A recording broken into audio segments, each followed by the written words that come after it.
sa mga sandaling ito as we go on to His Word, katulad ng ating mensahe ng ating awitin. Let's go with God. You and God alone. Let's shut in with God at hayaan mo na siyang mangusap sa iyo. Hayaan mo na ang Diyos ang siyang pakilala sa iyo ng kanyang sarili. At sa gabing ito, tayo lumapit sa kanyang presensya na may buong confidence. Katulad ng sabi sa Panginoon. Shut in with God in the secret place. There with the Spirit, beholding His face, gaining new power to run in the race. I love to be shining. Sige, once again, mga kapatid.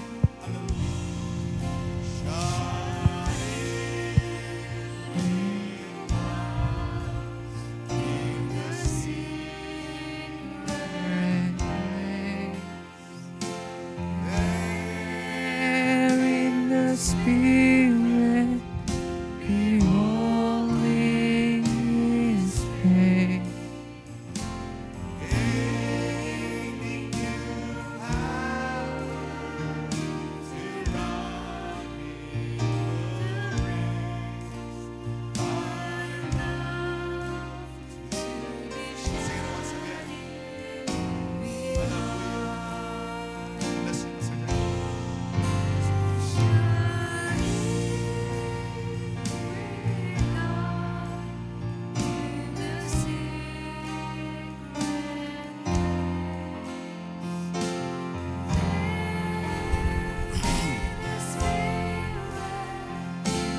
Beholding His face. Yes, Lord.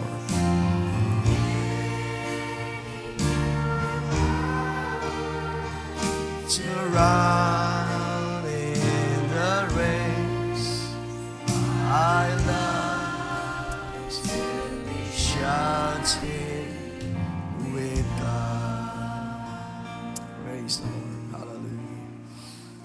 Sino sa atin ang yan ang desire? Na tayo ay nasa loob ng presensya ng Panginoon sa gabing ito. Sa harap ng Kanyang banal na presensya, sa harap ng Kanyang mga salita. Hallelujah. Tayo manalangin, aming Diyos na dakila at tapat sa lahat. Katulad Panginoon ng aming inawit, nais namin Panginoon na makatayo sa harapan ng iyong banal na presensya. Shut in inside of your word, Lord. Nais namin na ikaw lamang siyang aming makausap, O Diyos. At ikaw ang siyang patuloy na mangusap, Panginoon, sa aming mga puso. Lord, sa gabing ito, yan ang aming Panginoon, dinadalangin, O Diyos, na patuloy na ikaw ay gumawa sa magitan ng iyong mga salita, O Diyos. Patuloy na ikaw ay mangusap. Nalalaman namin, Panginoon, na ikaw ay Diyos na hindi nagkulang, hindi ka nakalimot sa iyong mga pangako, O Diyos. Ikaw ang siyang nagtatapat sa bawat isa. Ikaw ang siyang Diyos na mabuti pa rin sa buong panahon, hallelujah, ng buhay ng bawat isa. Kahit man sa panahon na kami ay mababa, nasa kalagayang mababa, O Diyos, at maaring may kalumbayan, ang iyong biyaya ang siyang nagbabangon sa amin, Panginoon, hallelujah. For your grace is enough with us, Lord, ang sabi ng iyong lingkod, Apostol Pablo. Your grace is enough to restore the joy of our salvation. Panginoon, sa gabing ito, kung ano man ang aming mga kalagayan, ikaw ang aming siyang pinagkakatiwalaan ng aming mga buhay. Lord, palakasin mo kami sa gabing ito, O Diyos. Hallelujah. Agawin mo kami, Panginoon, sa kamay ng kaaway. Wasakin mo ang mga kalumbayan, wasakin mo ang mga bagay na nagpapalungkot sa aming mga puso. Baya ikaw ang siyang mahayag, O Diyos, at malwalhati minsan pa sa aming kalagitnaan. For your glory, hallelujah, ang iyong kalwalhatian ay, hallelujah, nananahan sa mga papuri ng iyong mga banal. And habang kami, O Diyos, nagsasauli na lahat ng papuri sa iyo, there, your presence, hallelujah. Katulad ng sabi ng iyong mga salita, you inhabit the praise of your people. Kapag nandyan ang buong kawan, hallelujah, na mga puso ay patuloy na nagbabalik sa iyo ng papuri at pasalamat, there your presence, hallelujah. Ikaw ay nangako na kami sasamahan mo, Diyos, sa uling mga araw. That you will be with us, Lord, sa uling mga araw na ito. Hanggang sa dulo ng aming paglilingkod, O Diyos, ay kakasamahan mo kami, Panginoon, sa lahat ng panahon. Kaya salamat sa gabing ito, maging sa gabing ito, O Diyos. Pinapasalamatan ka namin sa iyong patuloy na pag-ingat sa aming buhay, sa nakalipas na mga biyahe, papunta at pabalik, O Diyos. Hallelujah, sa aming pagparoon sa dako ng kabalbaran, sa fellowship na iyong pinagkaloob sa iyong mga banal. Kaya salamat sa gabing ito, O Diyos, maging sa iyong mga provision, maging sa iyong kamay na patuloy nagsusupply sa aming mga pangailangan, O Diyos. Lord, sa iyong lahat ng mapulit pasalamat sa gabing ito. At kalaki, Panginoon, ang iyong mga salita ay bayaang ikaw muli, O Diyos, ang magpala at mangusap sa aming mga puso. Maging kalakasan namin ito, O Diyos, maging karagdagan, kalakasan sa aming mga panampalataya. At dalangin ko, higit pa na patibayin mo kami, O Diyos, sa uling mga araw. Dahil ang panahon ay hindi na nagbibiro sa uling mga araw na ito, O Diyos. Lord, ang aming dalangin sa gabi ito ay patuloy mo kaming pag-alabin sa iyong mga salita. Huwag nawa kami, Panginoon, tabangan sa iyong salita, O Diyos. Huwag nawa kami, O Diyos, hallelujah, makalimot sa iyong mga pangako, sa iyong mga salita. Ikaw ang Diyos na buhay, tapat at dakila magpakailanman. Sa iyo lahat, O Diyos, ng mga papuri at pasalamat, sa iyong pagdakila, sa matamis at dakilang pangalan ng aming Panginoong Kristo Jesus. Everybody say Amen. Amen. Mating palapakan ng Panginoon. Praise the Lord. Rin ang Diyos sa kaniyang biyaya sa gabi ito. Let's open our scripture.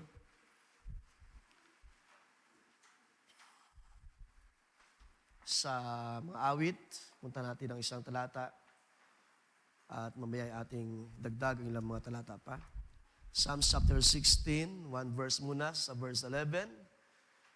Familiar verse atin. You will show me the paths of life. In your presence is fullness of joy. At your right hands are pleasures forevermore. Everybody say Amen. Amen. Salamat sa mga salita ng Diyos. Lahat ay malayang makaupo. Magandang gabi sa ating lahat. Sa bawat isa na patuloy na nagagalak sa presensya ng Panginoon. Salamat sa inyong mga prayer. Niniwala ako na kami ay kasama sa inyong mga prayer sa nakalipas na fellowship. At ang Panginoon nag-ingat sa aming lakad o sa aming daan, sa aming biyahe, punta roon at pabalik. At niniwala ko na ito ay naglagay sa isang kagalakan sa bawat isa na nakabahagi sa fellowship. At nawa ay ito ay nagdagdag sa ating pananampalataya sa mga salita ng Diyos. At tayo ay pinatibay ng higit sa huling mga panahon na ito. At sa inyo naman na naiwan, naniwala din naman ako na ang Diyos ay nagpala ng mga salita sa bawat isa. Dahil hindi po ang Diyos nagtatangi ng tao, at in Scripture nagsabi, sa Kanya na sumasampalataya, at sa gabing ito, sino ang patuloy na sumasampalataya sa mga salita ng Diyos? Na siya ang patuloy na nagsusupply sa lahat ng ating mga pangailangan. So kung mayroon tayong mga testimony, this coming Sunday, may mga panahon pa naman tayo para mag-express ng pasasalamat sa Diyos. Okay, so ulitin ko lang, magandang gabi sa ating lahat. At ang Diyos ang magpala sa mga salita ng Diyos at kahit man sa gabing ito, sa ilang mga bahagi na gusto ko lamang mag-share. At ito ay naging bahagi din ng aking nakita sa mga gawa ng Diyos sa 3 days joint fellowship. At naway ating makita rin sa gabing ito, mga kapatid, patungkol sa banal o sa presensya ng Diyos na ating nararanasan sa ating panahon. So ang ating paksa ay binigyan ko lamang ng pamagat na fullness of joy in God's presence. So doon natin kinuha sa ating text na binasa ang ang lubos na kagalakan. Siguro basahin natin sa Tagalog. Ang sabi diyan, iyong ituturo sa akin ang landas ng buhay. Nasa iyong harapan ang kapuspusan ng kagalakan. Sa iyong kanan ay may mga kasayahan magpakailanman. So ito'y, naniwala ko ito'y karanasan natin. Subalit may ilang mga bagay na gusto kong tingnan sa gabing ito. Paano ni David naisulat ang mga salitang ito? By the way, mamaya after this short message ay awitin natin yung awit na Holy Forever bilang pag-appreciate sa kadakilaan ng Diyos. At pakicheck na lang, Brother Matt, kung mayroong lyrics mamaya. Yung awit na Holy Forever. So dito ay makikita natin na si David, which also represents ating kalagayan, paano ni David na isulat ang mga salitang ito at paano siya dinala ng Diyos sa ganong karanasan o sa ganong kalagayan. Ano ang mga naging karanasan ni David nang siya ay nagpasimulang lumakad sa presensya ng Diyos? Because ang bagay na ito, mga kapatid, ay masabi ko na ito'y mahalaga, hindi lang kay David, kundi sa ating lahat. Because David is, of course, as we know, siya ay tinawag na scripture na, ano sabi doon? Siya ay a man. Ano sabi doon? Na siya ay a man of God's own heart. Di ba? Tinawag siya sa ganung bagay because si David ay, totoo naman na mayroong mababang puso, mababang kalagayan sa harapan ng Diyos. Bagamat siya ay hindi rin naging exempted sa mga pagkukulang sa Panginoon.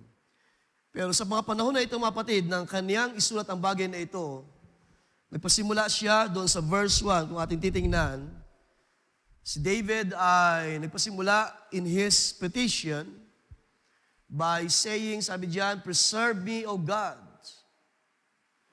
Ang preserve dito, or protection sa King James Version, protect me, O God, for in you I take refuge. The word preserve, mga kapatid, ang ating titingnan is it's about to hedge about or to guard, to protect, and attend to. Si David ay nanalangin ng protection sa Diyos.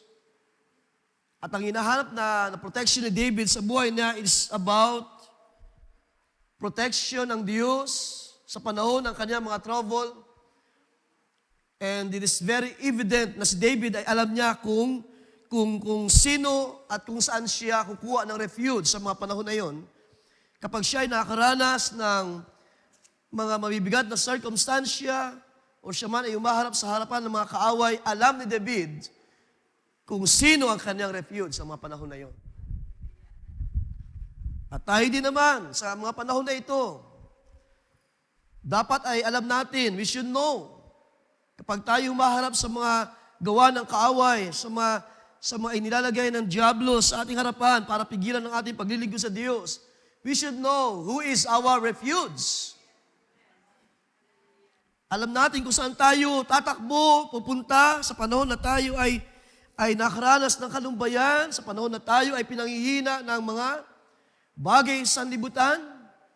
Sa gabing ito, mayroon ba tayong ganyang pananampalataya? God is our refuge. At katulad ni David, napakasarap idalangin, Panginoon, bigyan mo pa kami ng protection sa huling mga araw na ito. Because ang salita dyan na preserve means to hedge about, or ibig sabihin, ang Diyos ay naglalagay ng parang bakod, binabakuran niya ang ating buhay, ang inyong kalagayan. Si David ay naghahanap ng protection sa Diyos. He seek for protection. At alam niya na ang Diyos lamang ang siya makakapag save ng kanyang kalagayan sa panahon na siya ay nasa trouble. Alam niya na may Diyos na kaya siyang ingatan, i-protect ang kanyang buhay. You know, kahit ba si David ay marami siyang karanasan sa pagharap sa mga circumstances, sa pagharap sa leon, sa oso, kay Goliath, pinatunayan ng Diyos na walang ibang protection kundi ang kanyang presensya.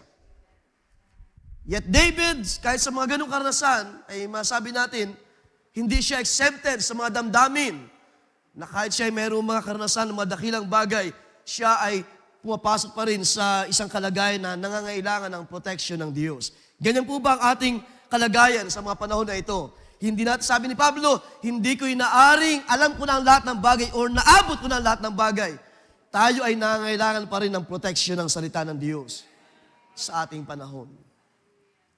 So ito yung nangyari when David seek protection or to being preserved.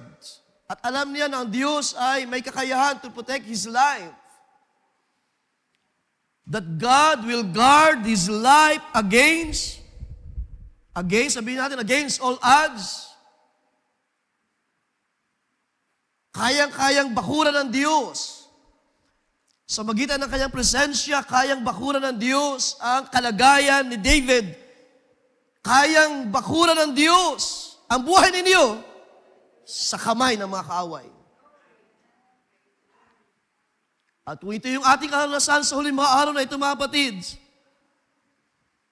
naniniwala ako na walang dahilan para tayo malumbay sa mga problema. May Diyos na nagbabantay lagi sa atin. May Diyos na nagbabantay, nagpipreserve. May Diyos na kayang maglagay ng bakod for your protection. Dahil ang scripture nagsabi, ang diablo ay katulad ng leon na umuungal. At kung ikaw yung walang protection, ang kaaway ay pwede makagawa sa iyo.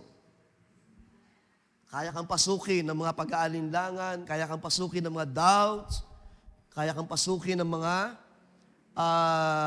pag-deceive ng diablo sa ating panahon. At tingnan niyo mga kapatid, sa next verse, dahil nakita rin ni David ang condition ng mga banal, sabi diyan, as for the saints who are on the earth, they are, sabi diyan, they are the excellent ones, in whom is all my delight. Bagamat ang mga verses na ito, from verse 2 hanggang sa dulo, it is actually a prophesying about the Lord. Pero ito ay meron din kinalaman sa buhay ni David. At ito ay meron din kinalaman sa buhay natin sa ating panahon. Dahil kung anong mga karanasan ng mga unang mga propeta, ng mga unang lingkod ng Diyos is the same sa ating karanasan sa ating panahon. Ang Diyos ang kailang great provider, ang Diyos din ang ating great provider sa ating panahon. Ang Diyos ang kailang protector, ang Diyos din ang protector ng ating buhay. Ang Diyos ang siyang umaakay sa wilderness, ang Diyos din ang umaakay sa atin sa ating panahon.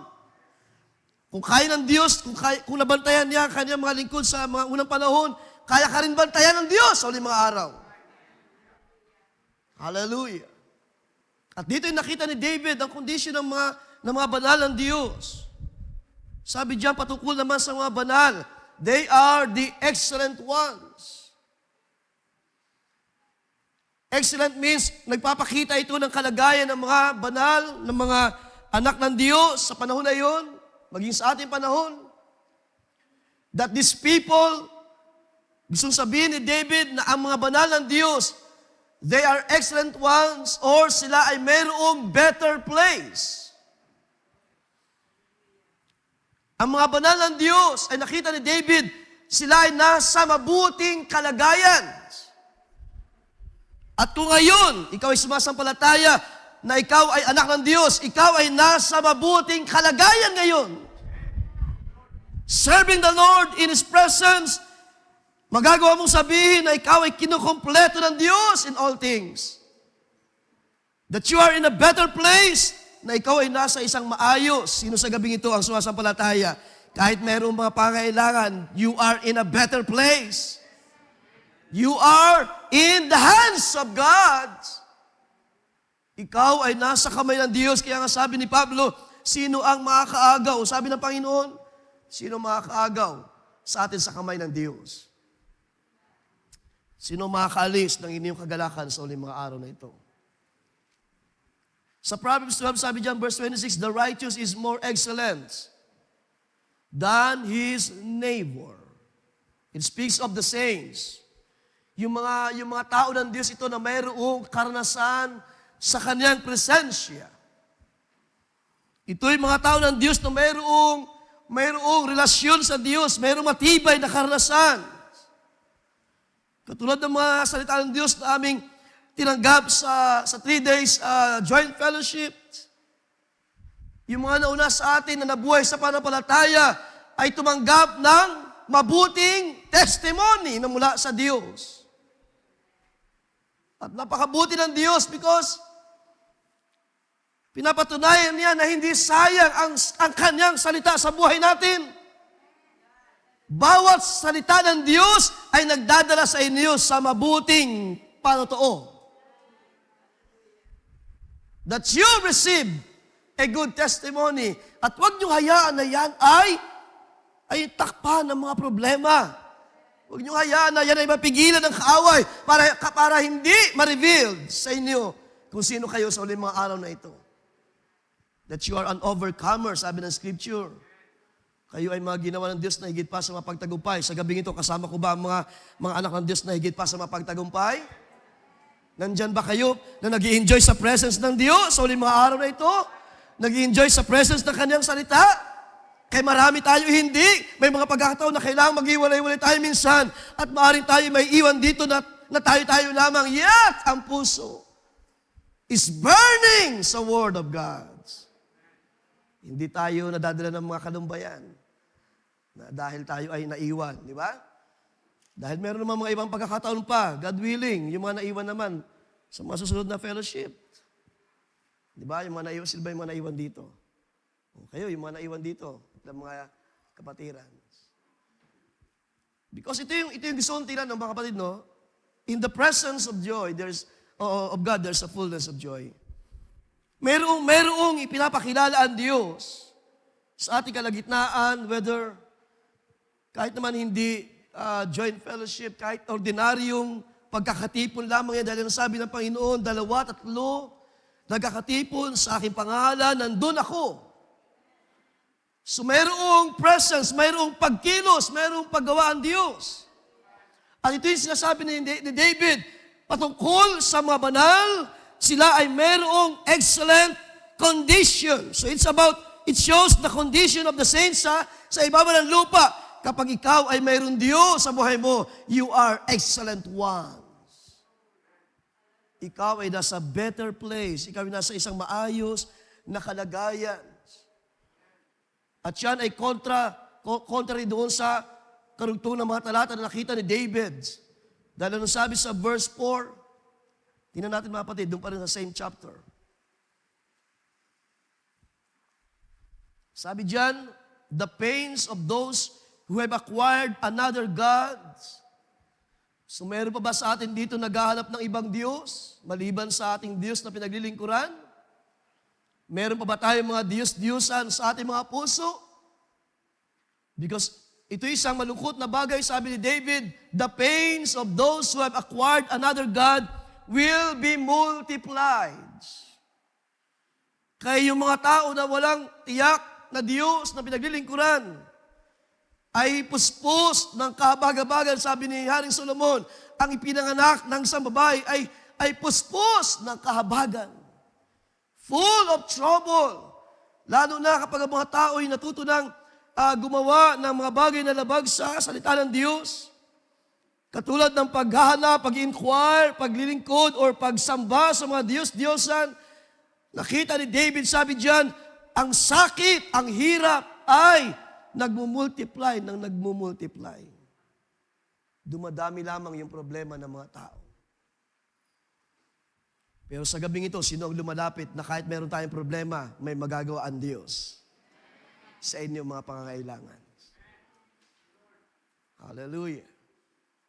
I will not pour out their drink offerings of blood. Nor, sabi dyan, will I take their names upon my lips. So pinapakita dyan ni David yung hirap na naranasan ng mga tao na sumasamba sa Diyos-Diyosan or hindi nakakilala o hindi naglilingkod sa tunay na Diyos.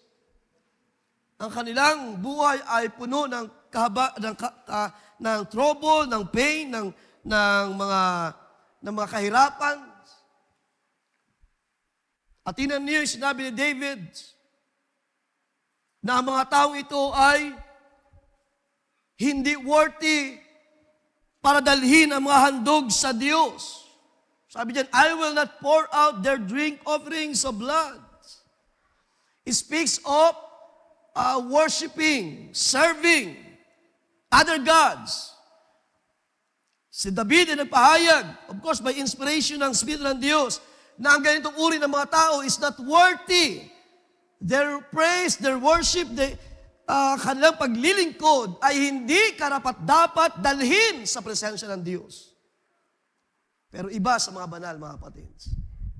Dahil sabi ng Scripture, ang inyong mga handog ay mabangong samyo. Ang inyong mga papuri, kahit ganito kasimple, ang inyong mga pag-awit, ang inyong mga pagsamba ay mabangong samyo sa Diyos. That makes the saints an excellent ones because mayroon tama na pagsamba at paghahandog sa Diyos, while ang nakita naman ni David, ang mga tao na nag-inquire in another God, ay hindi matapos-tapos ang mga problema sa buhay. Hindi naman ibig sabihin na hindi tayo nawawalan ng problema. Pero kagandahan is meron tayong Diyos na kayang tumugon sa ating mga problema. Meron Diyos na ating malalapitan. Ano pa sabi niya? Nor will I take their names upon my lips. Ang ganitong mga uri ng tao ay pinapakita ni David. Una, they're not worthy of the offerings na ihandog sa Diyos. Ikalawa, kahit man yung kailang pangalan ay hindi worth mentioning. Not worth mentioning. Ibig sabihin, isang pag-aaksaya ng panahon kapag ang mga tao ito na mga makasalanan ay iyo pang i-acknowledge or kikilalanin. That's the scripture, mga kapatid. That's how David understand. Kapag ang isang tao ay nag-inquire o ang isang tao ay hindi naglilingkod sa tunay na Diyos at nag-inquire sa another God, even their names is not worth mentioning. You know, niniwala ako na may Diyos na gumagawa sa ating kalagitnaan. Sino pong sumasampalataya sa gabi ito? That we have a sure word, sabi nga ni Peter, a sure word of prophecy, na meron tayong isang tiyak na salita mula sa Diyos. And while studying this part ng sulat ni David, saan ko naman nakita ang isang post sa Facebook. Para sa akin, it's kind of weird na pag-mention sa isang tao na unbeliever.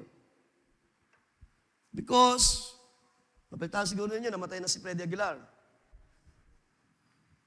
Wala akong nabalitaan na si Freddy Aguilar ay tumanggap sa mensahe at nabautismuhan sa pangalan ng Panginoong Kristo Jesus. Yet there are some that says, rest in peace, Freddy Aguilar.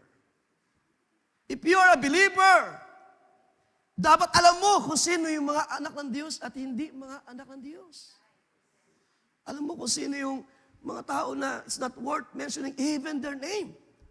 Because meron bang kapayapaan sa isang tao na buhay na hindi naman siya nakakilala sa Diyos sa pamamagitan ni Kristo at wala siyang tinanggap na pahid o tinanggap na espiritu na mula sa Diyos. At ang kanyang buhay ay nabuhay sa pag-awit ng mga makasanlibutang awit, kung sino-sino mga babae na kasama. Magpapag-aralan niya yung history ng buhay ng taong yun. At ang kanyang pamilya ay wasak, sira. Kahit yung kanyang anak na babae ay kanyang kaaway. Nag-aaway sila sa social media, sa public. Pinakita ni David that itong mga taong ito, even their names are not worth mentioning. Sabi ni David, at ibalikan, the pains of those who have acquired another God will be multiplied. I will not pour out their drink offerings of blood. They are not worthy of the service. At ikalawa, nor will I take their names upon my lips. Kabaliktaran na nakita ni David sa mga saints, because ang nakita ni David sa mga banal, sila ay mga excellent ones. Sa gabing ito, nasaan ang mga nasa mabuting kalagayan sa gabing ito? Kaya mo bang sabihin sa gabing ito, by the grace of God, I am in a better place. Ako'y nasa kamay ng Diyos. Ako ay payapa sa presensya ng Diyos. Kahit nandiyan ang kabi-kabila mga problema, ako ay pinapalakas ng Diyos. Ito yung nakita ni David na nagdala sa kanya sa pagbigka, sa pagsulat ng ating pinapaksa, that in God there is fullness of joy, that in His presence, and to be in the company of these people, ay madamay lang tayo sa mga problema ng mga taong ito. Pero kapag ikaw ay sumama sa mga tao ng Diyos, sa company ng Diyos, nang sabi ni Pablo na mayroong kaisahan ng Espiritu, mayroong isang pag-iisip, mayroong isang puso. Isang bagay din yun na aming tinanggap doon sa mensahe na dapat tayo ay mayroong kaisahan ng isang puso, isang pag-iisip na katulad ng Panginoong Kristo Jesus. Upang mangyari ang sinabi ng Scripture na tayo ay dadalhin ng Diyos in unity na ating pinakaasahan sa uling mga araw na ito. Now, pagdating sa verse 5, si David ay nag-describes ng kanyang satisfaction sa Panginoon sa lahat ng kanyang mga provision in all things that God provides. Ang sabi diyan, the Lord is the portion of my inheritance and my cup. You support my lot. Sa Tagalog, iyong iniaalalayan ng aking kapalaran. Whatever happens sa mga darating na panahon, my Diyos na ating bahagi, the Lord is our portion of our inheritance. Ipinapakita diyan ni David that ang Diyos is not only just simply a God or his portion, kundi ang Diyos ay pinapakita diyan ni David na ang Diyos, siya ay chosen portion. Ina-acknowledge ni David na ang Diyos lamang ang tanging satisfaction ng mga banal. In His presence, there is fullness of joy. Ibig sabihin, mayroong Diyos lamang na kayang mag-satisfy, kayang tugunan ang ating mga hinahanap sa buhay na ito. Kayang tapatan ng Diyos ang ating mga longing. Kayang sagutin ng Diyos ang ating mga questions. Kayang i-provide ng Diyos kahit ng mga mabibigat na pangailangan sa buhay na ito.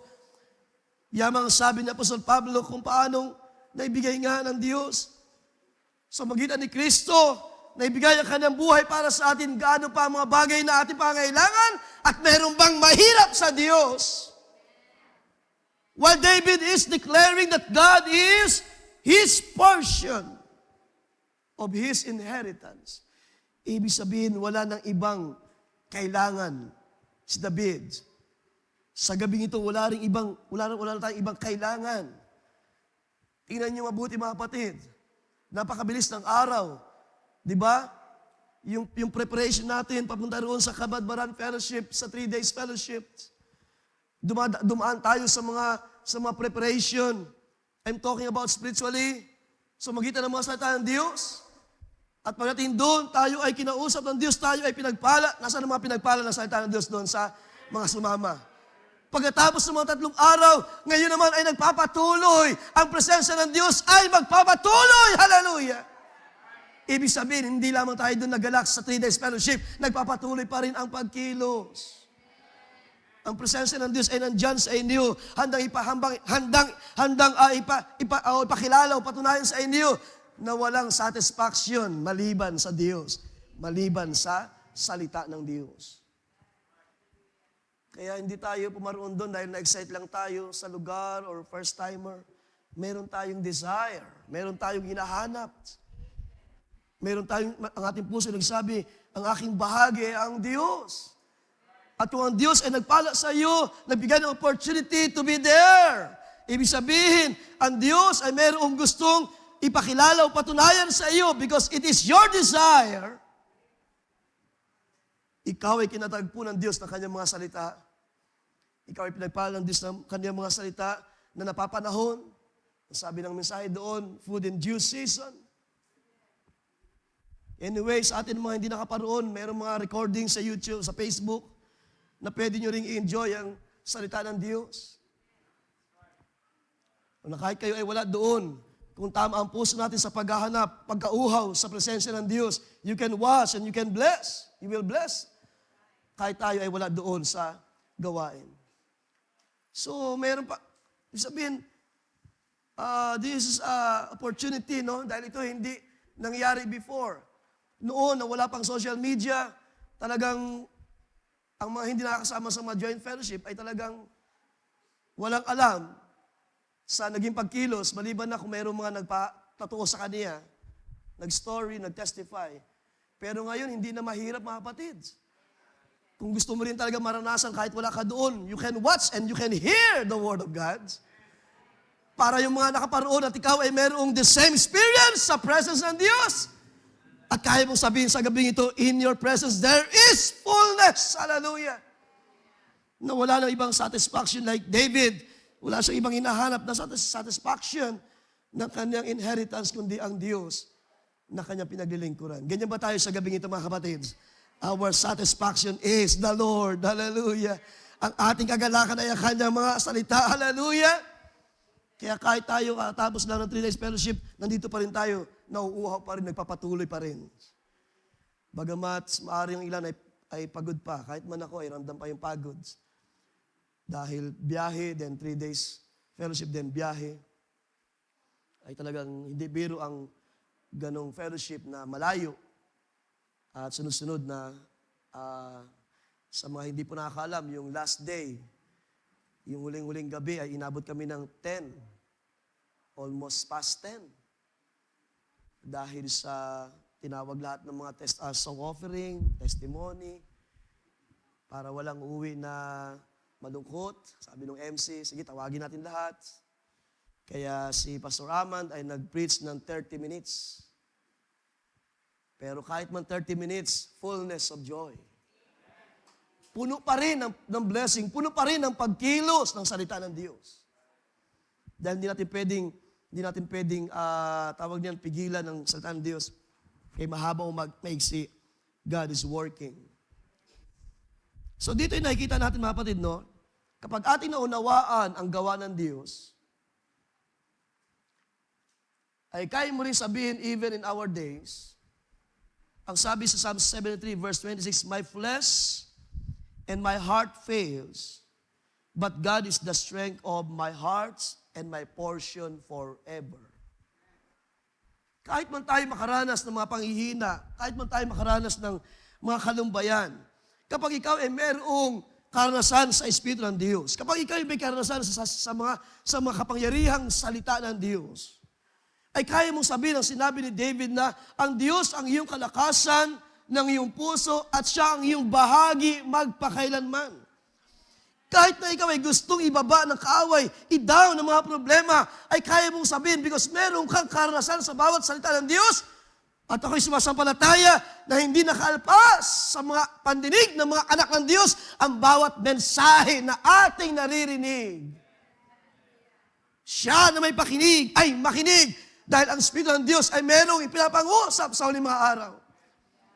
And I personally advise, yun nga sabi ko kanina, kung tayo man ay hindi nakasama roon, I personally, as your pastor, advise to watch and hear dahil meron doon mga mensahe na napapanahon na kailangan natin marinig na magpapalakas sa ating pananampalataya.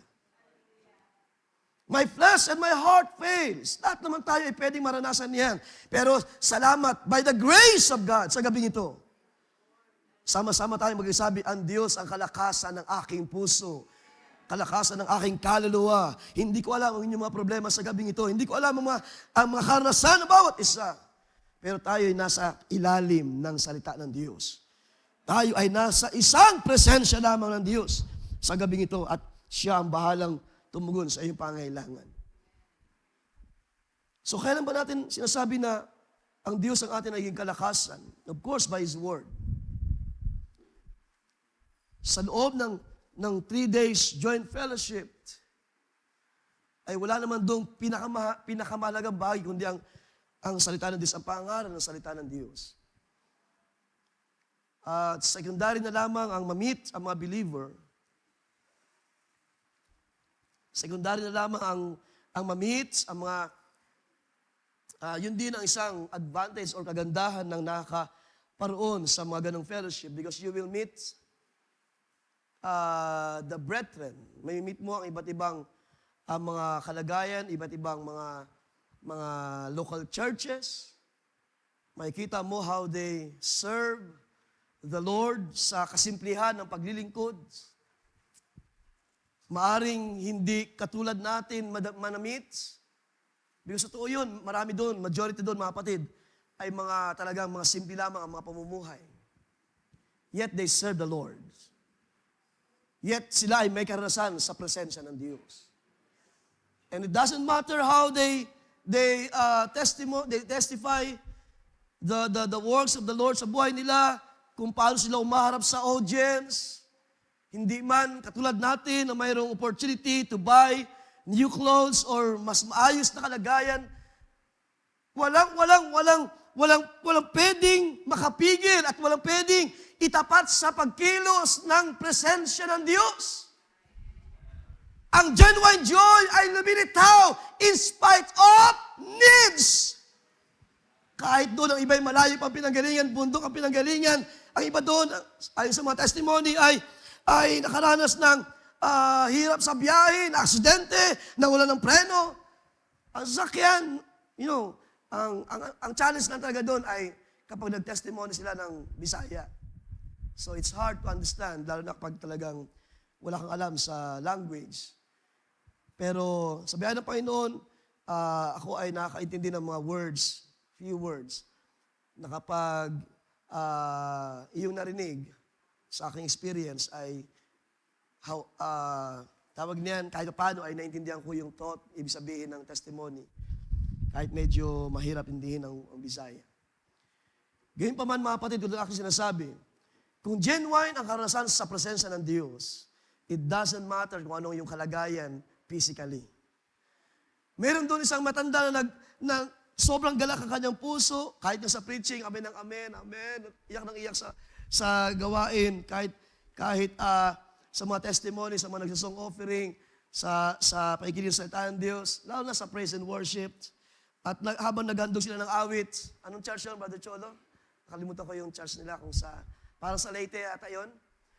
Ito'y may edad na matanda na may tungkod, hirap na hirap maglakad, yet worshiping the Lord, crying in the presence of the Lord. Nakakatuwa makita mga kapatid, doon ay samot-sari makikita mo iba't ibang kalagayan, pero nasa ilalim ng isang espiritu ng pagkilos ng salita ng Diyos, lahat ay nag-e-enjoy. Because they believe and we believe na ang Diyos ay ating portion at wala nang kailangan sa ibabaw ng lupa, kundi ang Diyos na ito na mabuti. Wala nang ibang satisfaction ng ating mga kaluluwa, kundi ang bawat salita na ating naririnig sa harapan ng Diyos. Kaya kahit gaano kahina yung laman, nakakaawa nga dahil hirap na hirapan maglakad at parang medyo malabo na yung mata niya dahil nga may edad na.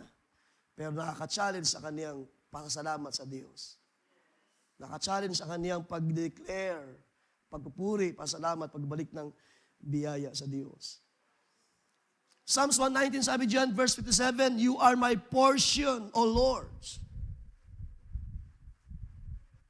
It's another declaration ni David, "You are my portion, O Lord. I have said that I would keep your words."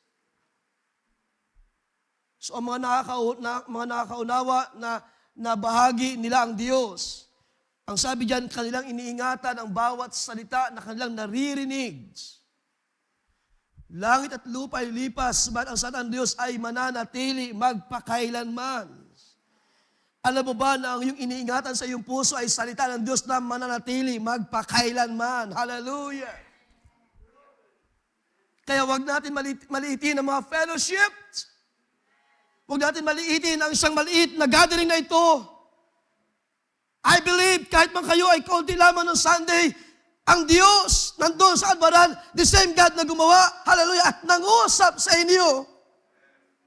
At kahit saan man dako, kung saan nandun ang mga mananampalataya gathering in His name. Lahat tayo ay merong isang karanasan sa Espiritu, declaring that God is our portion. At tayo dinadala ng Diyos sa isang puso na na mayroong kagalakan to keep.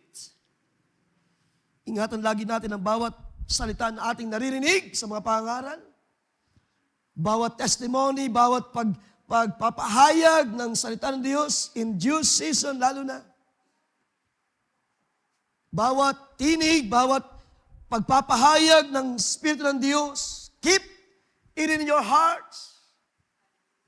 Believing na ang Diyos sa kanyang salita ay hindi magbabago. Ano man ang ating kondisyon, ano man ang ating kalagayan, even David. Kung bakit siya dinala ng Diyos sa inspiration para isulat, sabihin that God, in His presence, there is fullness of joy. Because David has an experience, marami na siyang naging karanasan sa biyaya ng Diyos. And I believe also marami na kayong karanasan sa biyaya ng Diyos ulit mga araw. Keep it in your heart. Ingatan niyo ang bawat pagkilos ng salita, bawat pangungusap ng Diyos, bawat pagtugon sa inyong mga panalangin. Ingatan ninyo dahil ito'y bahagi ninyo. Hallelujah! Ito'y hindi na matatapos. Ito'y manatili magpakailanman. Hallelujah! And that's why David continues to praise the Lord. Verse 6, punta natin. Ang sabi diyan, the lines have fallen to me in pleasant places. Si David ay nagpatuloy sa pagpapahayag ng pasalamat or pagsamba sa Diyos. Dahil pinatunayan ng Diyos na ang kanyang lingkod ay hindi niya pinabayaan. Because even David says, mula siya, nung siya ay bata pa, hanggang siya ay lumaki na, wala siyang nalaman, nabalitaan man, na isang matuwid na pinabayaan ng Diyos. Is that right, mga kapatid? Sa gabing ito, sino ang magpapahayag na kayo pinabayaan ng Diyos? Walang pinabayaan dito ni isa ng Diyos. Ang Diyos ay totoong tapat at mabuti sa kanyang mga pangako. That's why we keep coming back sa fellowship, pabalik-balik tayo sa bawat salita ng Diyos. Hindi tayo tumitigil ng paghingi ng pabor sa Diyos. Na ang Diyos ay naway patuloy na mahabag at maawa sa atin. Because marami tayong pagkukulang, maraming kahinaan, maraming mga bagay pa na hindi natin na ibibigay sa Diyos. Napakasarap ng ating introduction ng song kanina, I surrender all. May mga bagay pa, maaaring hindi pa natin na isusuko sa harapan ng Diyos. And this will be the moments, hallelujah! Sabi ni Pablo, sabi sa salita ng Diyos, kapag inyong narinig ang kaniyang salita, huwag ninyong papagmatigasin ang inyong mga puso. Dahil ang Diyos ay tumatawag, ang Diyos ay gumagawa. The lines have fallen to me in pleasant places, yes. I have a good inheritance. So, tingnan niyo mabuti mga kapatid, ang declaration ni David. As a servant, as a believer, katulad natin, mga lingkod ng Diyos sa uling mga araw, mga mananampalataya sa uling mga araw, ay maging katulad ni David, na kanyang naranasan that the lines have fallen to me in pleasant place. Ano yung sabihin niyan? Lines have fallen. Ito'y mga counsel ng Diyos. Ito'y mga pagtuturo ng Diyos. Ito'y mga pangaral ng Diyos. Ito yung continuously na pagkilos ng salita ng Diyos. The lines have fallen to me in pleasant places. Sabi niya, I will bless the Lord. who has given me counsel.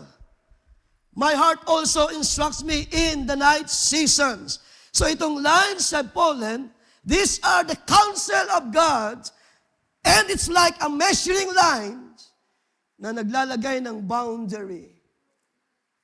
Nagsusukat ng iyong position. Huwag niyong kalimutan, sabi ni Pablo, every believer has a measure of faith. Huwag niyong sabihin na kayo'y walang bahagi, walang portion sa Diyos. Every believer has a measure of faith na ating ginagamit sa paglilingkod sa Diyos. Hindi na mahalaga kung malaki ito, maliit. Ang mahalaga, mayroon kang bahagi sa plano ng Diyos. And David is declaring that God, sabi niya, that God gives him a counsel. So ang salita ng Diyos, ang payo ng Diyos, ay tulad sa tali na sumusukat or naglalagay ng tamang sukat sa iyong position. So that is calling sa ating panahon. Sabi ni Pablo na inyong tiyakin ang inyong calling and election sure. Sabi niya, make your calling and election sure. Sa harapan ng Diyos. So anong pinapakita dyan? Yung lines have fallen unto me, or sabi dyan, the lines have fallen to me, it speaks of the counsel or by the word of instruction. Basahin niyo, napakaraming instruction na binigay ng Diyos kay David. So it is the word of God, like a lines, like a measuring lines, like a plumb line. Doon sa mga nagagawa ng bahay na mayroong tinatawag na plumb line. So yung plumb line ay naglalagay sa tamang hulog or tamang ayos ng building habang ginagawa ang building para ipakita o para tingnan kung nasa tamang hulog ang isang itinatayong gusali. So it's like David is expressing the counsel of the Lord ay katulad ng isang lines o sukat or linya na naglalagay sa kanya ng maraming salita at instruction ng Diyos kung paano siya lalapit o maglilingkod sa Diyos sa magitan ng kanyang mga salita. So yung lines dito, it's either literal or figurative ang pinapakita, no?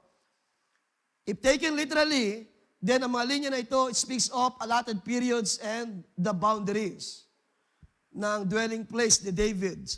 At doon sa boundaries ng dwelling place ni David, doon niya nararanasan ang fullness of joy. Ibig sabihin, sa kanyang bahagi na ipinaglilingkod sa Diyos, doon niya nararanasan ang fullness of joy. Mamaya titingnan natin ang part na yan, no? So, it speaks of the allotted periods or boundaries. When if taken figuratively, it speaks of, tawag niyan,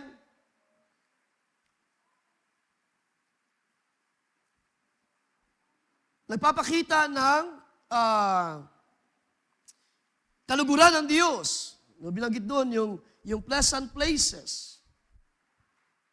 Nagpapakita ng kaluguran ng Diyos sa kanyang right hand. So, ibig sabihin, sa paggawa ng Diyos ng kanyang salita in His right hand, because ang right hand speaks of authority, there, naranasan ni David ang pagkilos ng presensya ng Diyos, pagkilos ng salita ng Diyos. Sa ganung paraan ay kanyang pinapahayag that the lines, sabi diyan, that the lines have fallen to me in pleasant places. So pagpapahayag ito ng karanasan ni David sa presensya ng Diyos, while staying in His place, or habang siya ay nandoon sa kanyang kalagayan. At pinapakita dyan ni David that God is a sovereign God. At sa magitan ng kanyang sovereignty or power, ay pinapakita ng Diyos kay David na siya ang kanyang inheritance. Na ang Diyos ang kanyang bahagi. So wala dito sa lupa, wala sa mga bagay sa sanlibutan. Ang bahagi ninyo na sumasampalataya ay ang Diyos. Kaya idalangin pa natin, alisin pa ng Diyos ang mga desire sa makalaman, makalupa na bagay at hanapin ang mga bagay sa langit. Hanapin pa natin ang mga invisible things, looking unto invisible things, sabi nga ng message doon. Believing the unseen things, looking unto the unseen things.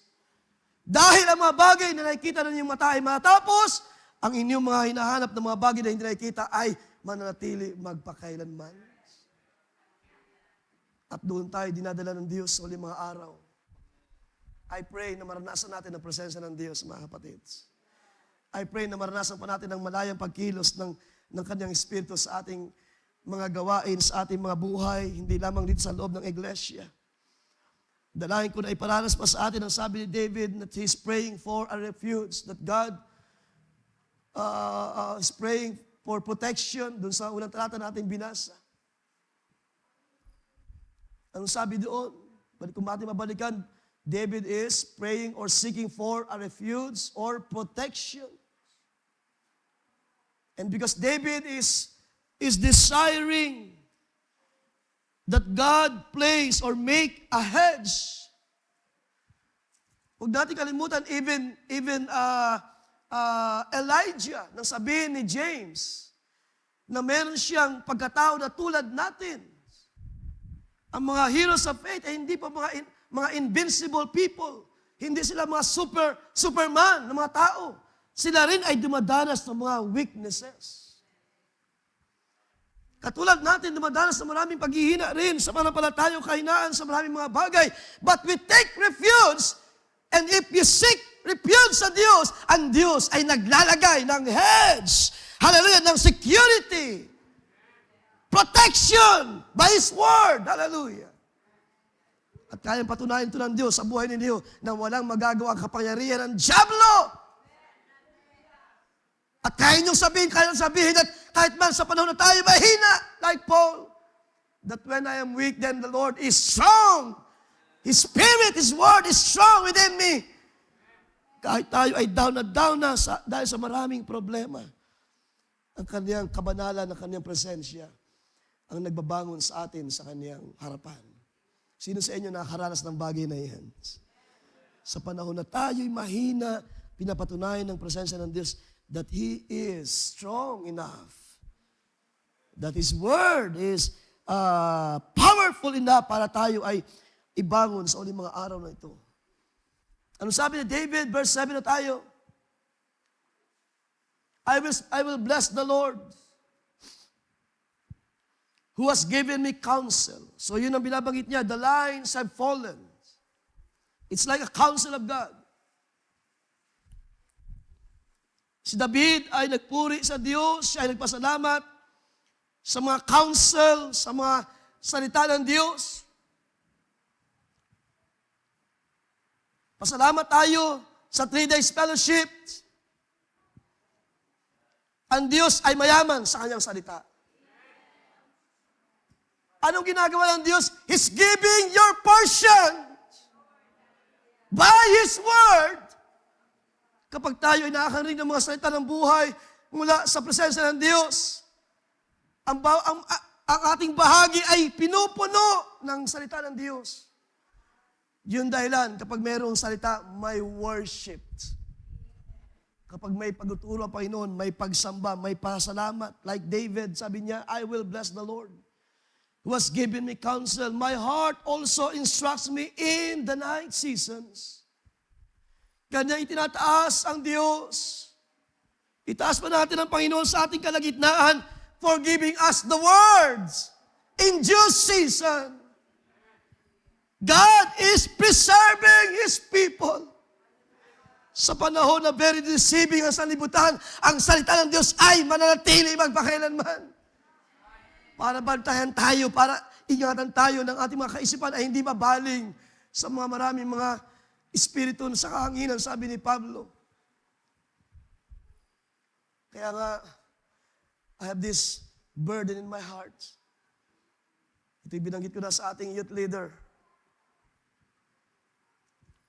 I want to set a meeting sa ating mga young people, Lord willing, this coming June.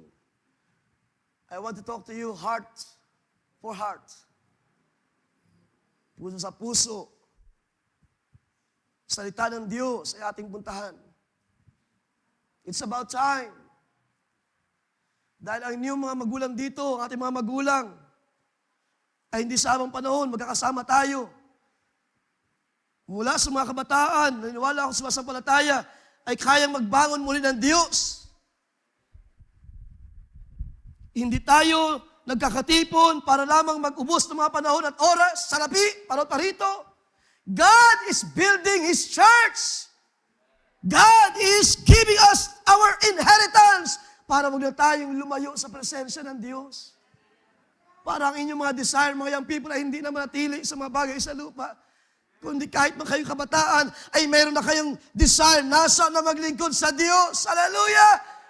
Na siya'y maging malayang kumilos sa buhay ninyo.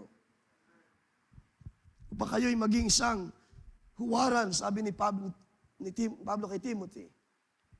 Mga huwaran sa panampalataya, mga hindi gapian ng mga young people, mga teenagers, pero mayroong karanasan sa presence of God.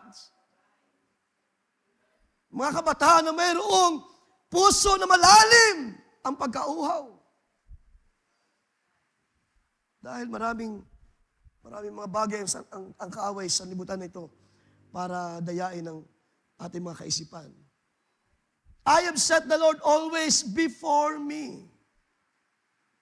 Because He is at my right hand, I shall not be moved. Kahit man sa panahon ng madidilim na panahon ng paggawa ng kaaway, ang protection ng Diyos ay dadalhin sa iyong puso. Ang mga instruction ng mga salita ng Diyos, ang pag-akay ng Espiritu ng Diyos. Huwag kang mapagod, huwag kang manghina. Napaganda sa kawit, inawit ng ilang mga bata pa doon. Huwag kang bibigay. May plano pa ang Diyos sa iyo. Do you believe, church, mga young people, mga magulang, kahit gaano ang panahon, kahit anong gaano kalagayan ng panahon na ito, ay huwag kayo bibitaw, may gagawin pa ang Diyos sa ating kalagitnaan. I will bless the Lord who has given me counsel. So yan, si David ay nagpatuloy sa pagsamba sa Diyos. Di ba? Alam natin yan. Ang sabi niya sa Psalms 119:05, ang kanyang salita is a lamp to my feet and a light to my path. At pagdating sa verse 8, sabi doon, na hindi siya kayang ikilos because God is in His right hand. Sabi diyan, He is at my right hand. Mayroong authority ang salita ng Diyos sa buhay mo, kapatid. Para ikaw ay hindi makilos. Para ikaw ay hindi panghinaan ng loob.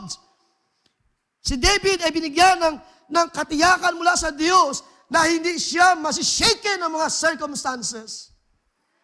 Kaya nga siya ay buong tapang na inarap ang Goliath sa kanyang panahon, believing that the God of Israel is the same God of their fathers, Abraham, Isaac, Jacob. At sa kanilang panahon, bagamat ang kanyang mga kuya ay takot harapin ang kaaway, but not David. Because David lives in the presence of the Lord. At kung ikaw ay nabubuhay sa presensya ng Diyos, hindi ka panghihinaan ng loob. Sino sa gabi ito ang matapang na kayang sabihin na bagay na yan? Hindi ka panghihinaan ng loob. Dahil meron ka ng karanasan sa kamay ng Diyos. Hallelujah. Pagdating sa verse 9, hindi siya iiwan ng Diyos. Sabi diyan, therefore my heart is glad and my glory rejoices. My flesh also will rest in hope. For you will not leave my soul in Sheol, nor will you allow your Holy One to see corruption.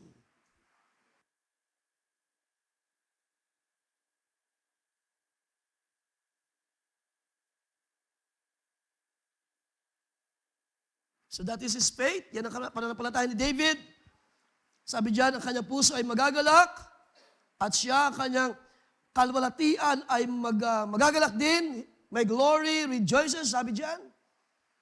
Ang kanyang laman, my flesh also will rest in hope. Ibig sabihin, kahit anong gawin ng dyablo na saktan siya, pahinaan siya, at pahinain ang kanyang katawan. Di ba ganyan din ang ating kalagayan? May panahon na tayo ay hinang-hina sa ating laman, because of many things na nangyari sa ating buhay, maaaring sa edad, katandaan, or mga karamdaman, Yet, God is our portion. God is our protection. At ang Diyos ay hindi ka pababayaan. Amen! Hallelujah! Ating panapakan ng Panginoon, mga kapatid. Hindi tayo pababayaan ng presensya ng Diyos. Hallelujah! Katulad ni David, God is preserving his life. At ang Diyos ang bahalang mag-ingat ng kanyang malakad. He will not be shaken. Now, puntaan natin ang kaisipan na ito. Anong ibig sabihin ng fullness of joy in God's presence? Very familiar tayo, no? Hindi na ito yung bago sa atin. Pero ito yung gusto kong tingnan. Maaring nasanay tayo sa kaisipan na pag sinabing fullness of joy ay sa actual na presence, no? Sa actual na presence or in worship. Well, I can say it is a part, bahagi lang yan, mga kapatid, na every time tayo ay naghahandog ng pagsamba sa Diyos, of course, hindi maaring wala dyan ang presence ng Diyos. Dahil may sila ang Scripture. Because sabi ng Scripture, the Lord inhabits the praise of His people. Sa mga tao ng Diyos na may tama na pagsamba, may tamang puso ng pagsamba, ang Diyos ay nangako, siya ay nasa ating kalagitnaan. Do you believe it, church? So when we worship the Lord, it's also a part, at pwede natin consider, it is God's presence. No, so nasabihin ni David that in God's presence, in your presence, there is fullness of joy. Hindi lang po ito tumutukoy sa mismong panahon na ang buong iglesia o ang bawat isa ay in worship. Naunawa ni David na ang presensya ng Diyos speaks of many things. Pag sinabing fullness of joy, it speaks of your condition. Okay? Ito ay tumutukoy sa ating kalagayan, having a relationship with God. Sino sa atin ang may relasyon sa Diyos? Hindi pwedeng hindi ito maging bahagi because mahalaga ang presence ng Diyos sa isang relasyon.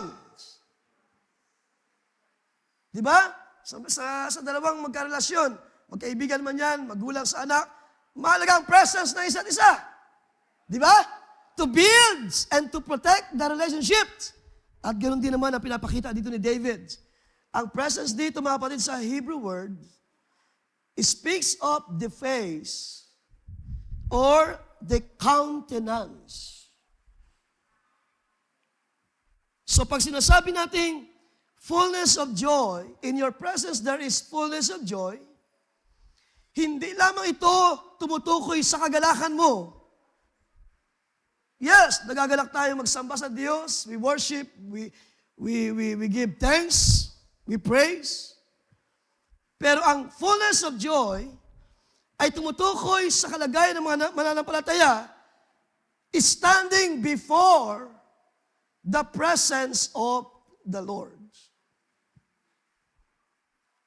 Kapag tayo ay merong gathering, nangyayari ang sinabi ni Jesus, 2 or 3 gathering in my name, I am in the midst of them. Do you believe it? Sa gabing ito, nandito siya. It's about our condition facing the face, the countenance. So, magitan ng ano? Ng salita. Kaya kapag mayroong mga pagtuturo pangaral, delivering the message of God, we are facing the countenance. At kung tama ang iyong puso, and if you believe, kaya mong sabihin, in God's presence, there is fullness of joy. So it's about your standing before the Word na nagpo-protect sa iyo in all circumstances. When we say, in God's presence, there is fullness of joy, it's about God making a hedge. Ang Diyos, sa kanyang salita ay nagbabakod sa iglesia. It's a protection. It's about God who supports your lot. Binasa natin kanina doon sa unang mga talata. Ang Diyos na sumusuporta o kumakalinga sa iyong kapalaran. That is fullness of joy. Yan ang kalagayan ninyo. Yan ang kalagayan natin. It's about God who strengthens His people. It's about God who is our counselor. Kapag sinabing, in your presence, kaya hindi lang po yan basta pagsamba o pag-awit at sinasabi natin there is fullness of joy. It's about everything that God is working in you. At kapag sabi ni David, kanyang dineclare that you are, sabi niya, I give thanks to the Lord because He's giving me a counsel. Yun ang isang reason why God, or why David declared, in your presence there is fullness of joy because of the counseling of God. Because of the Word. Kaya nga, every time merong mga pangaral, nandun. Yun ang tunay na fullness of joy. Kapag merong preaching of the Word, pag merong instruction na binibigay ng Panginoon sa iglesia, kapag merong pagsasalita ng Diyos na ginagawa, nakaka-overwhelm, mga kapatids. So pwede kong sabihin, we're just wishing that you're there also, or that you are witnessing also the event, the 3-day fellowship. Because nagpupuno ang Diyos ng salita.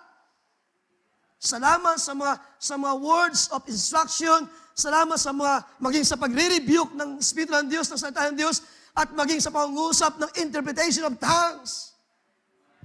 Oh my. That gives us the saying na sinabi ni David, pinapalakas ang ating puso't kaluluwa.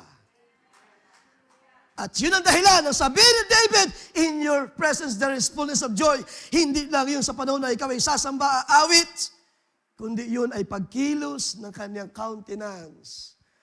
Na ang Diyos ay nangungusap, ang Diyos ay nagtuturo, ang Diyos ay nag-aakay, ang Diyos ay nagtutuwid, ang Diyos ay nagpapaalala. In your presence there is fullness of joy. At yun ang nakita ni David. Of course, sa ating panahon, ang ating kagalakan ay ang presensya pa rin ng Diyos sa magitan ni Kristo, sa kanyang mga salita sa ating panahon. Di ba? Kung ating mabalikan, review natin ang sinabi ni Pablo, Philippians chapter 3, sa ilang mga sandali. For our citizenship is in heaven, verse 20, from which we also eagerly wait for the Savior. You know, while listening the message, bawat mensahe doon na pinabot ng Diyos, it's like the Lord is coming. Ganyan ba ang ating mga puso na nagsasabi, nag-aantay ako sa aking tagapagligtas? Sino sa gabi ito ang mag-i-amen sa bagay na yan? Who is waiting for the coming of the Lord? You know what? Kapag ang Panginoon ay nangungusap, it's like siya ay nagsasabi, malapit na akong dumating, maghintay kayo, huwag kayong mabahala, huwag kayong mag-alinlangan. At yun exactly ang interpretation ng tongues na binigay ng Panginoon. Ang sabi ng kanyang tinig, mahal ko kayo. Mag-ibigan kayo sa isa't isa. Ano yan? Countenance ng Diyos, kanyang spirito, kanyang salita ay sumasagana sa kanyang iglesia. Kaya mong sabihin ngayon, in your presence there is fullness. Because pinapalakas ako ng tinig ng Panginoon. Ini-encourage pa ako ng aking Diyos. Ako ay pinapalakas sa pananampalataya. Salamat, hindi mo ako iniiwan, Panginoon. Meron ba tayong ganyang papuri sa gabi ito? Salamat, kasama ko ang presensya ng Diyos. Kahit man ako'y nakaranas ng mga kainaan pa, kakulangan. Pero ang sabi niya, hindi kita iiwan ni pababayaan. Ating palapakan ng Panginoon. Hallelujah! In your presence, there is fullness of joy. Hindi lamang ito pag-awit, hindi lamang ito matamis na handog ng mga awit. It is your condition before the countenance of the Word. Na kapag narinig mo kanyang tinig, ang puso mo kumikislot. Oh, Panginoon ko, naungusap ka na naman sa aking buhay. Kahit na tayo mga kahinaan, pasalaman, pagkukulang, titiyakin ko sa inyo mga kapatid, totoo ang karanasan sa Espiritu ng Diyos. Totoo ang maranasan ng presensya ng Diyos by His Word. Ay tama ang sinabi ni David, there is fullness. Aanin pa natin ang sanlibutan ito na pabulok ng pabulok, pabagsak na pabagsak ang lahat ng maraming mga bagay. Kaya nga lagi tayong pinapaalalahanan, huwag kayong magsalig ng inyong pananampalataya sa inyong mga bisig at laman. Ang ating mga magandang trabaho, isang araw mawawala yan. Pero hindi ang presensya ng Diyos, kapatid. Gaano kaganda naman ang ating mga negosyo, ang ating mga kalagayan ngayon. Hallelujah! Yan ay unti-unti mauubos, mawawala. Pero ang pagkilos ng Espiritu na magdadala sa atin sa kanyang kalwalhatian, it will never pass away. And like David, I can also say, in His presence there is fullness. Kaya nga ayoko na umalis sa presensya ng Panginoon. Ganyan din ba tayo sa gabi ito, mga kapatid? Ayaw na nating umalis sa presensya ng Diyos. Ayaw na nating lumayo sa kanyang kalooban. Ayoko nang saktan ng aking Panginoon. Ayoko nang bigyan siya ng hindi malugod na bagay. Kaya nga sabi ni Pablo, grieve not the Holy Spirit whereby you are sealed. Hanggang sa araw ng inyong katubusan. So tingnan nyo, sa last verse, sabi ni David, you will show me the paths of life. At saan ba yung path of life? In His presence. In His Word. In His counsel. In His mind. Sa kaniyang kabuuan ng kaniyang plano. Nandyan ang daan patungo sa buhay. In your presence is fullness. In your right hands are pleasures forevermore. So in the path of life, ay nagpapakilala sa atin that God in His Word, it will keep shining. Ito'y nagpapatuloy, nagpapatingkad ng inyong pananampalataya. At the more na kayo nakarinig ng mga pangaral, the more na inyong tinatanggap ito, ina-accept, ina-absorb, kinakain ang salita, the more na lumiliwanag ang pananampalataya. The more na nagmamanifest ang truth sa buhay mo, kapatid, the more na nahayag ang ilaw, ang salita ng Diyos sa buhay mo, at the more na naaalis ang mga kadiliman na gawa ng kaaway. Look, Proverbs 4, verse 18, sa ilang mga sandali. Ang sabi diyan ni Solomon, but the paths of the just is like the shining sun that shines ever brighter unto the perfect day. Anong ginagawa ng mga pangaral na salita ng Diyos sa buhay natin para patingkarin ang ilaw? Para meron tayong lakas to trim the lamps. Tinitrim ng salita ng Diyos ang buhay natin para mas maging matingkad pa ang pananampalataya. Kaya nga hindi natin pwedeng itago ang pananampalataya. Eh, ba mga kapatid? Anong sabi ni Jesus? Yung mga tao daw ay hindi nagbubukas ng lampara ng ilaw at tinatago lamang sa ilalim ng takalan. Kundi saan daw nilalagay? Sa isang mataas na dako.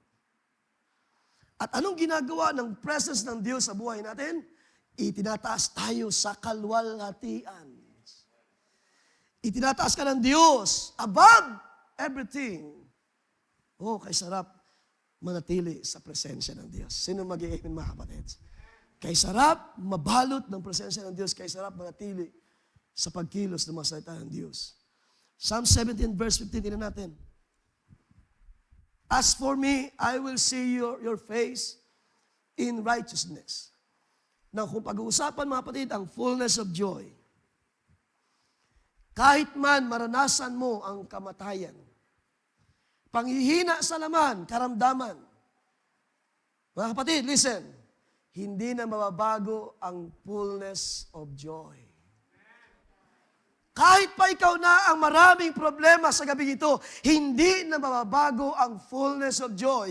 Dahil ito ay karanasan mo sa gawa ng biyaya ng Diyos, ng presensya ng Diyos, throughout the days of your life, since na ikaw ay maglingkod sa Diyos, mabautismuhan at matutong maglingkod sa kalooban ng Diyos. Sumasampalataya ako mula noon hanggang ngayon, ang presensya ng Diyos ay kasama mo. Kasama mo sa buong panahon ng iyong pananampalataya.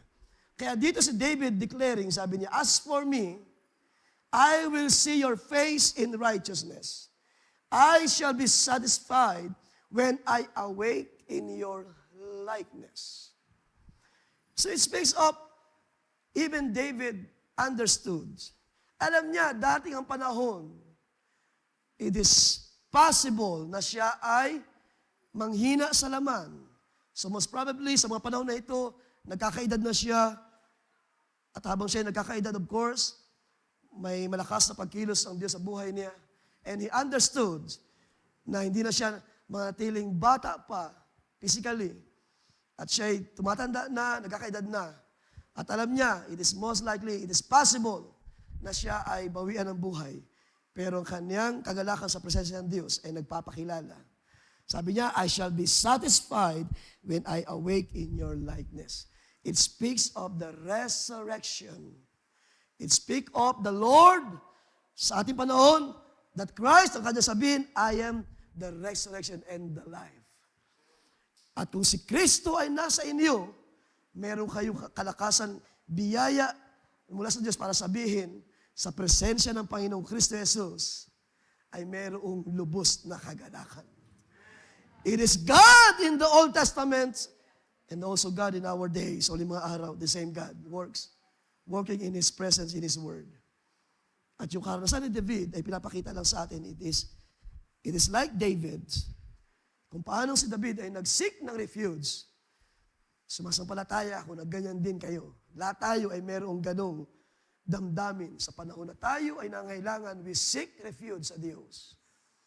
We humble our hearts sa harapan ng Diyos at natututong humingi lagi ng tawad sa Panginoon kapag tayo nagkukulang dahil sabi ni Pablo, without faith it's impossible to please God. At kung ikaw ay sumasampalataya, katulad ng ating inawit kanina, you will surrender your life sa Diyos. Iyong ibibigay sa suko ang iyong buhay sa Diyos at ikaw ay paranasin ng Kanyang kadakilaan hanggang sasabihin ng iyong puso, in your presence there is fullness of joy. So like David, ito ang kanyang karanasan. Ulitin ko mga kapatid, hindi lang ito basta pag-awit, hindi lang ito yung portion ng worship, no. Ito'y kalagayan natin sa harapan ng salita ng Diyos.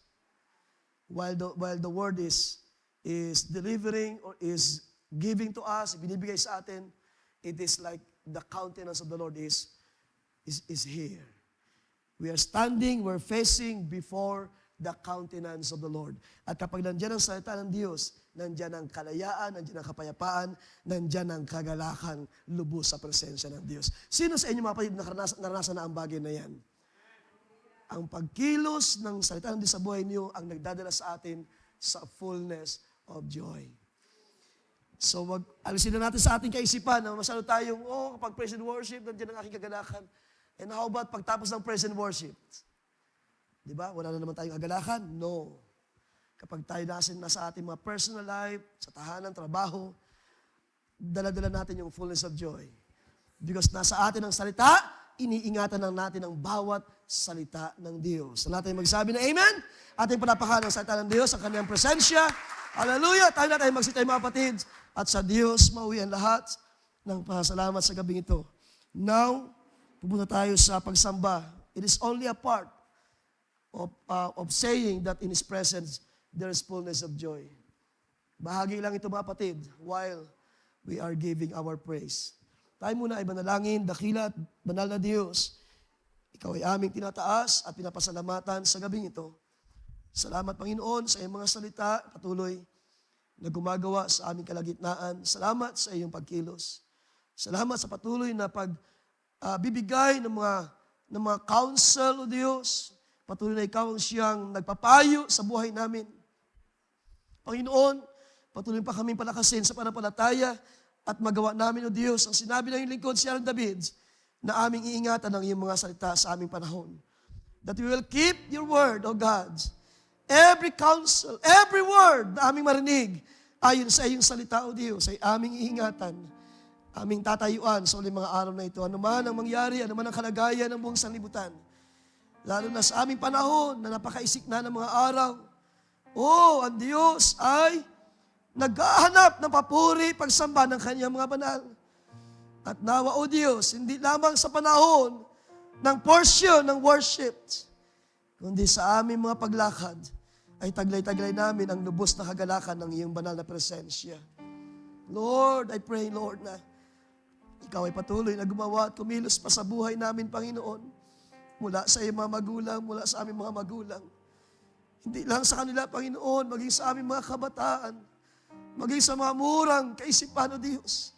Ikaw ay magpasimulang kumilos, magpasimulang mangusap, at magpakilala, O Diyos, hallelujah, that you are the same yesterday, today, and forever. Ikaw ang kahapon ngayon, gumagawa kahapon, gumagawa ngayon, at gagawa pa rin sa araw ng bukas. Ikaw ang Diyos na nagpala kay Abraham, kay Isaac at kay Israel. Diyos na nagpala sa aming mga magulang, kay Pablo, kay John, kay Peter, and the rest of the apostles and the believers sa panahon na yun. The same God. Hallelujah.